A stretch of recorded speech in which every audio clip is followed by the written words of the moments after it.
Property rights of wife in-laws దగ్గర నుంచి వచ్చేటువంటి వాటిల్లో వీళ్ళకేమైనా రైట్స్ ఉంటాయా? ఉంటే ఏ విధంగా ఉంటాయి? ఉండకపోతే ఎందుకు ఉండవు? వీళ్ళకు ఉండేటువంటి రైట్స్ అసలు ఎలా ఉంటాయి? చాలా మంది కన్ఫ్యూజన్లో ఉంటారు ఇందులో. వైఫ్ అనగానే ఒకవేళ ఏదైనా డిఫరెన్సెస్ వచ్చి విడిపోతున్నప్పుడు మెయింటెనెన్స్ అడుగుతారు. చట్టం ఆ హక్కు ఇస్తుంది ప్రతి వైఫ్కి. భర్త చేసినా చేయకపోయినా అడుగు తినైనా మెయింటెనెన్స్ ఇవ్వాల్సిందే. ఓకే, ఇది చాలా కోర్టులు చాలా సందర్భాల్లో క్లియర్గా నేను చెప్పిన అక్షరాల్లో చెప్పారు. మీరు భార్య అన్నాక మీరు అడుగు తినైనా మెయింటెనెన్స్ ఇవ్వాల్సిందే. ఒకసారి పెళ్లి చేసుకున్న తర్వాత భర్తకి బాధ్యత ఉంటుంది అన్నది. అయితే దీని అడ్వాంటేజ్ భార్యలు కూడా చాలా కాలం కొద్దీ క్రమంగా భార్యలు కూడా విపరీతంగా తీసుకుంటం జరిగింది.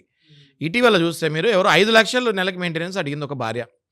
దేనికి అని అడిగితే ఆమె వేసుకునే హై హీల్స్, ఆమె వారే కారు, లిప్స్టిక్లు, ఆమె రెగ్యులర్ మెయింటెనెన్స్, ఇవన్నీ మెయింటెనెన్స్ కావాలి అని అడుగుతాం జరిగింది. జడ్జ్ చాలా మందలిస్తాం జరిగింది అడ్వకేట్ని. అది వైరల్ కూడా అయింది ఆ వీడియో.